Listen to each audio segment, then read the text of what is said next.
It's cool. Okay? Just hold it like this. We're gonna target me, okay? While I'm talking.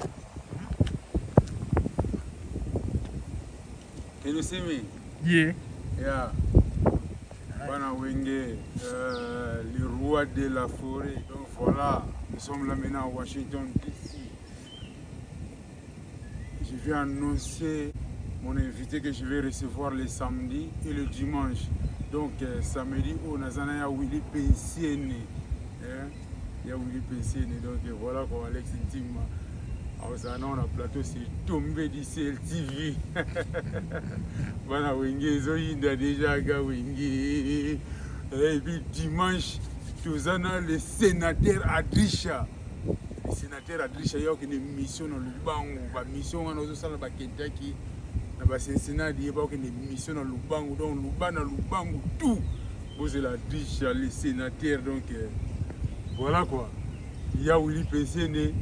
Samedi, à 15h de Washington, 21h heure de Paris. Adrisha, le sénateur aussi le même. 15h de Washington, dimanche, 21h heure de Paris, heure de Luanda, heure d'Angola. Donc voilà, nous sommes là. La musique ne tombera jamais.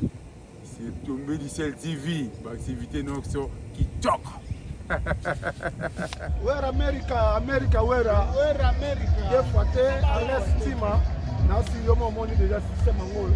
To bana no mana match awa pepe kazela to bana na match. Na ebiso tombé du ciel akoya koya. Dans non koya. Ah, 0-0. C'est quoi va comprendre que tout ça en martyr. Ouais, bon ça va te bailler été. Va comprendre de belé. Mais le robeta qui n'a pas tu as soliste, Marata Kita, Bat Amérique. C'est comme Patrick le président, vas-y venir président, va te lever na caméra boy. Alès team, au beti mabe.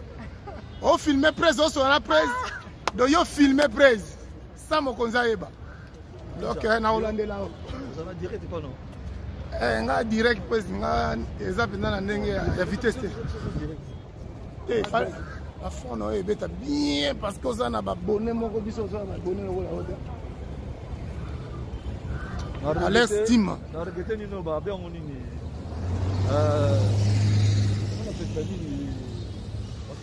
à l'estime. Tombé du ciel. Ouais, tombé du ciel.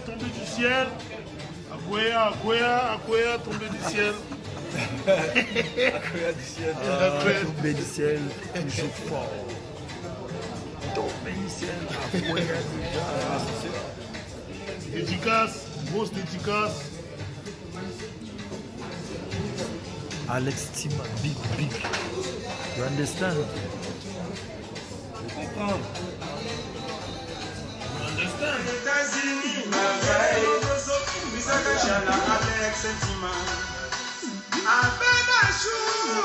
Banque Alex Intima.